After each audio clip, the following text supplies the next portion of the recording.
Selamat pagi teman-teman. Kenalan dulu yuk sama kami dari kelompok 4. Yang pertama ada saya sendiri Kenneth, ada Diva Selviana, ada Andre, ada Otniel, dan ada Rio Fahreji. Jadi kami dari kelompok 4. Bentar. Sapa dulu kali ya. Mungkin di sini kita masih banyak yang belum tahu apa itu pemikiran ekonomi nasional. Jadi pertama-tama saya akan menjelaskan sejarah pemikiran ekonomi nasional di pasca proklamasi kemerdekaan. Di pasca proklamasi kemerdekaan, Indonesia masih mencari-cari sistem ekonomi yang tepat untuk memicu pertumbuhan ekonomi dan kesejahteraan masyarakat. Meski Indonesia telah mempunyai konsep dasar ekonomi kerakyatan, namun realisasi dari konsep tersebut masih mengalami banyak hambatan. Pada masa demokrasi liberal parlementer tahun 1950 sampai 1955, ekonom-ekonom Indonesia mulai aktif dalam memberikan pemikiran sistem ekonomi nasional. Latar belakang kemunculan pemikiran ekonomi nasional berawal dari keinginan ahli ekonomi Indonesia untuk menghapuskan pengaruh ekonomi kolonial dari Indonesia. Selain itu, mereka juga ingin menggeser dominasi perusahaan asing dalam perekonomian Indonesia. Pemikiran ekonomi pada 1950-an pada umumnya merupakan upaya pengembangan struktur perekonomian kolonial menjadi perekonomian nasional. Hambatan yang dihadapi dalam mewujudkan hal tersebut adalah sudah berakarnya sistem perekonomian kolonial yang cukup lama.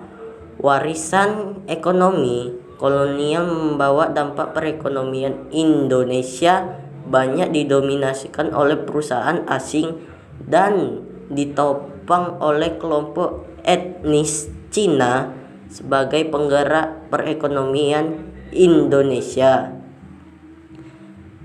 Kondisi inilah yang diubah oleh para pemikir ekonomi nasional di setiap kabinet di era demokrasi parlementer. Upaya membangkitkan perekonomian sudah dimulai sejak kabinet pertama di era demokrasi parlementer, Kabinet Natsir. Indonesia telah memproklamasikan kemerdekaannya pada 17 Agustus tahun 1945. Meski sudah merdeka, tetapi kondisi perekonomian negara pada awal kemerdekaan masih belum stabil karena banyak permasalahan ekonomi turunan dari masa kolonial Belanda. Oleh karena itu, muncullah pemikiran ekonomi nasional dari beberapa tokoh untuk membangkitkan perekonomian Indonesia ke arah yang lebih baik. Pada dasarnya, pemikiran ekonomi nasional di awal kemerdekaan Indonesia adalah mengembangkan struktur perekonomian masa kolonial menjadi perekonomian nasional. Namun, tentu saja hal ini mengalami banyak hambatan, utamanya karena struktur perekonomian masa kolonial yang banyak ditopang oleh perusahaan asing sehingga pelaksanaan peningkatan ekonomi bagi pribumi agak sulit atau susah. Oleh karena itu, upaya peningkatan perekonomian secara merata dan menyeluruh perlu untuk dilakukan. Hal ini ditanggapi oleh seorang ekonomi Indonesia yang terkenal dan kemudian menjabat sebagai menteri, yaitu Sumitro Jojo Hadikusumo. Ia berpendapat bahwa pembangunan perekonomian Indonesia perlu mengarah pada pembangunan ekonomi baru dengan meningkatkan perusahaan kelas menengah yang mampu menopang dan meningkatkan perekonomian nasional. Pendapat dari Sumitro Jojo Hadikusumo mendapat tanggapan yang positif dari kabinet saat itu dengan dituangkannya ide Sumitro dalam wujud perencanaan rencana urgensi perekonomian atau RUP pada masa kabinet Natsir. Sayangnya dalam pelaksanaan RUP ini banyak dijumpai penyalahgunaan sehingga pelaksanaannya kurang maksimal. Akibatnya banyak pengusaha yang terlibat dalam RUP ini mengalami kerugian. Selanjutnya, upaya pembangunan perekonomian Indonesia juga diwujudkan dalam sebuah perencanaan pada periode 5 tahun ke depan yang diterapkan pada tahun 1956 sampai 1960. Program ini ditetapkan saat Kabinet Ali Sastromadjojo II berkuasa. Upaya ini lebih terperinci dan lebih teknis dalam mencapai prioritas-prioritas proyek tertentu dibandingkan dengan upaya sebelumnya.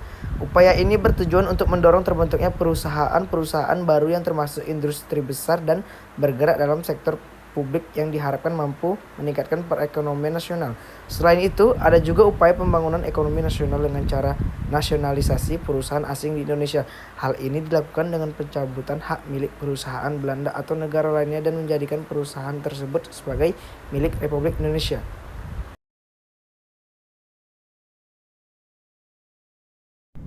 Program Menteng merupakan usaha pemerintah Republik Indonesia untuk mengubah struktur ekonomi kolonial menjadi struktur ekonomi nasional, pembangunan ekonomi Indonesia.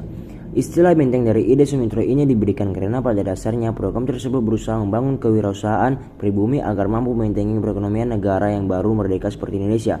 Tujuan dari program Gerakan Menteng antara lain sebagai berikut. 1. Menumbuhkan dan membina wira swasta Indonesia sambil menumbuhkan ekonomi nasional. 2. Mendorong importer nasional hingga mampu bersaing dengan perusahaan-perusahaan impor asing, Belanda dan Cina. 3. Membatasi impor barang-barang agar memberikan lisensi impor hanya kepada importer Indonesia. 4. Memberikan bantuan dalam bentuk kredit kepada importir Indonesia. Sayangnya, dalam pelaksanaan muncul masalah karena dalam pelaksanaan program Menteng, pemberian lisensi impor banyak yang disalahgunakan. Penyebab masalah dalam program Menteng antara lain sebagai berikut. Mereka yang menerima lisensi adalah orang-orang yang mempunyai hubungan khusus dengan kalangan birokrat yang berwenang mendistribusikan lisensi kredit.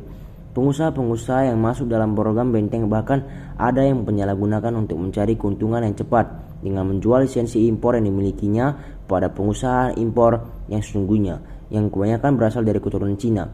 Penyelewengan lainnya adalah dengan cara mendaftarkan perusahaan yang sesungguhnya merupakan milik keturunan Cina dengan menggunakan nama orang Indonesia pribumi. Proses Menteng akhirnya secara resmi dihentikan pada tahun 1957 oleh Menteri Perekonomian Insinyur Surjo Hadikusumo atas dasar menghilangnya diskriminasi rasial dalam praktik perekonomian negara. B. Gerakan ekonomi Alibaba pada masa pemerintahan Kabinet Asli Sastroamidjojo I pada bulan Agustus tahun 1954 sampai Agustus tahun 1955. Menteri Perekonomian Mr. Ishak Cokro Hadisuryo memperkenalkan sistem ekonomi baru yang dikenal dengan sistem Alibaba. Artinya, bentuk kerjasama ekonomi antara pengusaha pribumi yang diidentikan dengan Ali dan pengusaha Tionghoa yang diidentikan dengan Baba. Tujuan dari program ini adalah untuk memajukan pengusaha pribumi, agar para pengusaha pribumi bekerja sama memajukan ekonomi nasional. Pertumbuhan dan perkembangan pengusaha swasta nasional pribumi dalam rangka merombak ekonomi kolonial menjadi ekonomi nasional. Memajukan ekonomi Indonesia perlu adanya kerjasama antara pengusaha pribumi dan non-pribumi.